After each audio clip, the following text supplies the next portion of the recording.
Inicialmente, Manuel Zapata Olivella habla de la deshumanización como un proceso de despojo del cuerpo, de la identidad y de la cultura.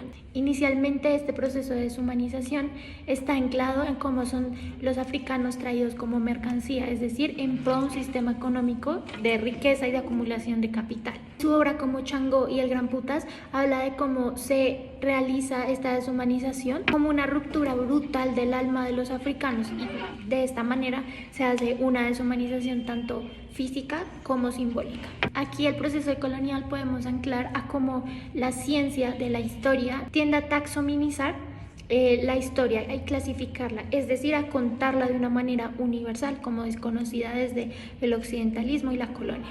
¿Para qué se realiza esta taxonomía? Para ejercer un orden, pero ese orden va disfrazado para al final realizar un control. ¿Este control para qué se hace? Para conocer el territorio, en este caso, para conocer el proceso de esclavitud, conocer la historia de los negros y al final usarla en pro a la riqueza nuevamente y a la mercantilización y adquisición de riquezas en el capital. La colonia usa la esclavitud como un proceso de justificar o darle razón al proceso que se dio de esclavitud. Es decir, en esta taxonomía diferenciaron que los negros afros eran diferentes al resto de la comunidad blanca europea y eurocentrista, por lo tanto los clasifican, los usan en pro del comercio y de la capitalización y lo justifica como que al ser algo diferente está bien hacer la esclavitud. Por otro lado, Frantz Fanon postula como la deshumanización viene evidentemente desde la época de la colonia y la esclavitud, pero no la esclavitud netamente física, sino también psicológica. Él era un psiquiatra, entonces él estudiaba mucho el tema del yo, también era estética, entonces aquí en lo estético entra en cómo se objetiviza al ser negro, entonces es un objeto que no merece beneficios, no merece gozar de su cultura ni de sus tradiciones. Entonces aquí vemos cómo socialmente se plantea la idea estéticamente de que lo negro está mal, está sucio, no es lindo, no es deseable, y se hace la distinción en cómo el colonizador termina también siendo un ser deshumanizado por caer en estas mismas prácticas de violencia que lo hacen un elemento más, una ficha más de la colonia. Como lo postula Frantz Fanon, los cuerpos negros o afros siempre han estado alienados. ¿Esto qué quiere decir? Que han tratado de parecerse a los cuerpos blancos, y esto sucede porque ellos se dieron cuenta de que los blancos, los colonos, tenían más acceso a recursos, a espacios y a derechos que pues ellos se dieron cuenta que no poseían y que podían tener pues con su condición étnica. Entonces lo que sucede es que ellos tratan de parecerse lo más que puedan, adoptan su cultura, adoptan su idioma, habían personas que incluso se maquillaban como para parecer más blancos y que así pudieran de alguna manera ser aceptados y tener esos mismos derechos, pues que claramente tampoco los pudieron tener de esa manera, porque siempre existía como mucho, estaba muy enmarcado todo el proceso de la esclavitud y como el asco hacia el cuerpo afro, y de ninguna manera hicieran lo que hicieran podrían como entrar en la esfera de lo estético, de lo bueno, de lo aceptado. Entonces lo que pasa es que existe una disyuntura entre la cultura propia del cuerpo afro, donde ya no se reconocían a sí mismos. En el territorio escogido en el video anterior podemos evidenciar una manera de humanización desde la teoría de Manuel Zapata.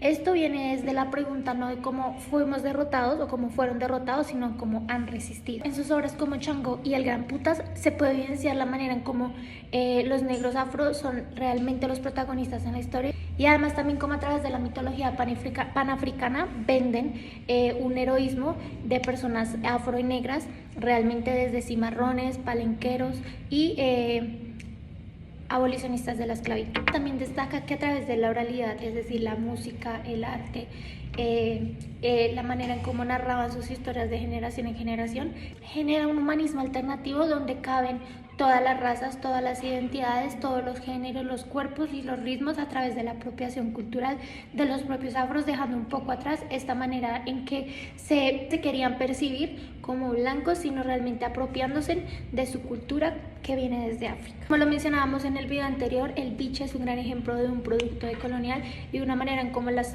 comunidades del Pacífico resisten a la colonialidad y de tal manera humanizan algo que va más allá de un producto y se asemeja más a la ancestralidad, a las energías, a la partería, a la celebración y todos los ritos que los encierra como comunidad afro del Pacífico colombiano.